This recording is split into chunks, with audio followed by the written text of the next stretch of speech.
Right, guys, I want to make a quick transition from boxing to MMA because I love that as well, and I kind of connected at least through one fellow named Francis Ngannou. Francis Ngannou was the heavyweight champion at the UFC, and then he is now the heavyweight champion at PFL. Nearly became heavyweight champion at boxing, not really, but he fought two of the old kings from the land of giants. He fought um, Tyson Fury, man, and he knocked Tyson Fury down. He had a very good showing, and some people said he won on points. He won, you know. I think probably actually Fury did win on points, but it wasn't a good showing for him, especially a complete novice in boxing, as Ngannou was, in a complete elite boxer as Fury was. To have that fight even play out the way it did was embarrassing for him, but I think part of it was because he didn't go as focused in it, and part of it is just Ngannou's a supreme athlete and just powerful as hell and determined. And if you know his story of how he came from Cameroon and made it, tried to very hard to get to Europe, by going over barbed wire fences and where and being starving in the desert, and and then trying to travel across the ocean and having to be kind of rescued by the Red Cross, and then making it to Paris and being incarcerated for a short while because they do, and then um, finding sleeping on the floor and outside, and then finally sleeping in the gym where he met I forget his name, the trainer who actually now trains Cyril Gahn. Um, you know, Cyril Gahn, who was like the heavyweight champion, not the one where you have the belt, intermediate heavyweight champion, which kind of now, um, oh man, why am I forgetting the English guy who wants to fight John Jones, man, God, I'm forgetting the name. Um, um, Drawing a blank. Anyway, so Francis Ngannou then fought. So anyway, Francis Ngannou was a really interesting guy, so determined, and he was working as a kid in the salt mines or whatever. He was like, built his muscle from there, and his strong mind, because he was in the, you know, just doing like freaking grueling work as a kid, and now he was poor and he was shy, and how the kids that didn't have money and had to wear the same clothes, and he couldn't afford lunch, and people made fun of him and when he was a kid, and then how he was embarrassed that his father was a street fighter too, but that's kind of like also some pride for him, and all that stuff, man. So Francis Ngannou was a really interesting dude, and I would love to see him fight John Jones, man. I think he probably could win because you know what, he keeps always stepping up his game. Like in this fight, man, you know what, he wrestled and he did all the right moves. He nearly got caught in what was it, triangle over here, but he got out of it, um, and he pounded away on. And then for his head, where you saw after the fight, he looked like his head was not new, a bunch of different shapes, lumps coming out of it. It was brutal. Anyway, I'd like to kind of curious part of like Henan Farrar, if he ever fought against, see, this guy's 6'8" against a 6'4.5", 6'5" Alex Pereira, who's such a crazy intense beast of a fighter from Brazil. He's 6'4.5". Imagine those two fought. He was a middleweight champion, dominated there, beat Israel Adesanya, who he beat in Muay Thai, and I don't know what those circuits were where they were fighting. He beat him there twice, and one was a knockout.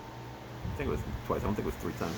Then he beat him here and took his crown, the UFC middleweight champion crown. But then Israel Adesanya made the freaking movie, like the freaking movie where he came back and he was just so smart. And I don't know, like he lost to, Israel Adesanya. I don't know if like he was like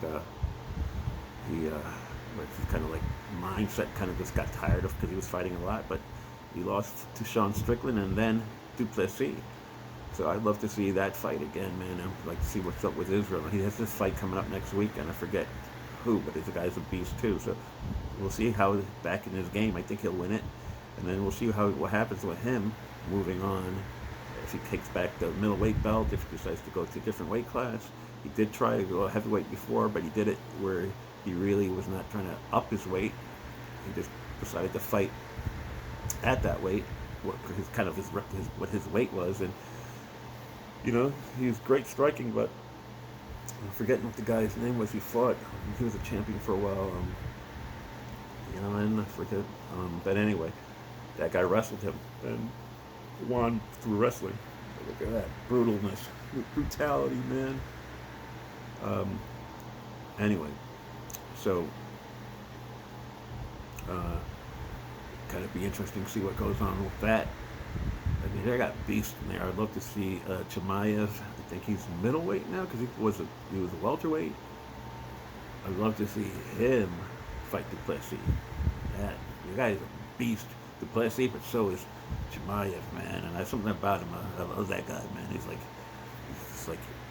you can tell he's got a good heart inside, but he's also insane, and he's a madman that just goes at you like 150%. And then the light heavyweight now, where the king is Alex Pereira. He's saying about maybe he's always contemplating going up to heavyweight, and John Jones kind of said, "Oh, I'll fight him." And he just beat Stipe, which I thought was kind of a tired fight, really, for when I said Stipe. Like he hadn't fought in 4 years. Then he came back and was doing this fight, and he wasn't in his mental game, and his last fight 4 years ago, he got knocked out by Ngannou, and John Jones, said, "Go." I don't know. I mean, yeah, he's a wicked. I've seen him watching him in that fight against Stipe. He saw some good tools he brought out, but also I don't know how that would play out against the younger English guy. Man, why am I forgetting his name? But yeah, I'd love to. I kind of want to see. Everybody wants to see that fight, John Jones against the English dude. And I'm embarrassed for forgetting his name because I'm pretty good with this. It's just not, I'm just rattling off the top of my head. That's why. So, so that's the and then the heavyweight. So that's the heavyweights right now. John Jones is a champ. And then. But I'd love to see that one with Ngannou on him, and like Turkey Lachey says, we have to take Dana White to the moon. I mean, pay him a lot of money to make that happen. Who knows? They've been talking about different things. They've been seen together. I think he went to a UFC fight, Turkey Lachey. And Dana, man, that guy's he's a businessman. I gotta give him props on how he made the UFC into what it is, but. He's a cold-blooded dude, man, and now he's doing something with Mark Zuckerberg. So he's on his way to being a billionaire himself. He's like in high hundreds of millions already. But so that's and then the light heavyweight is Alex Pereira. I don't know what's his name. The other guy who just won. He just. Won. He's a guy who thinks he's like a shogun, European shogun warrior. Man, I'm forgetting names right now. But he just won. Knockout. I forget the name too. Sorry, man. But anyway, what I'm trying to say is it'd be kind of interesting. There's a lot of parts to play in there.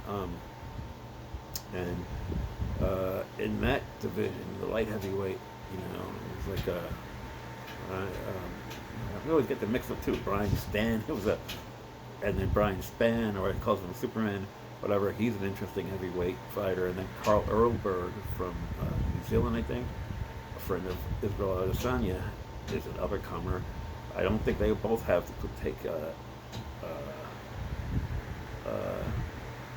Pereira out.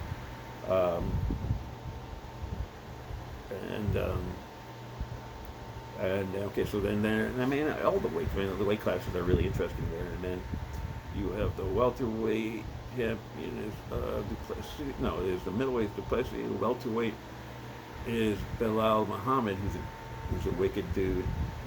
Um, oh, and that too, I'd love to see the other Russian guy who just beat um, Ian Gary guy. He beat Ian Gary, and he's wicked. I'd love to see him. You know, he could be a champion. But I'd love to see him actually fight Chimaev, but I think they're different weight classes now. But so that's interesting in that class. And then they got the was it lightweight next after the welterweight? And lightweight, man, bad as Makachev uh, destroys everybody. And he's like, you know, his wrestling and his striking has gotten so good, and his mindset. Dagestani, these guys, they really are the best in what they're um, sambo wrestling, man. That is wicked stuff.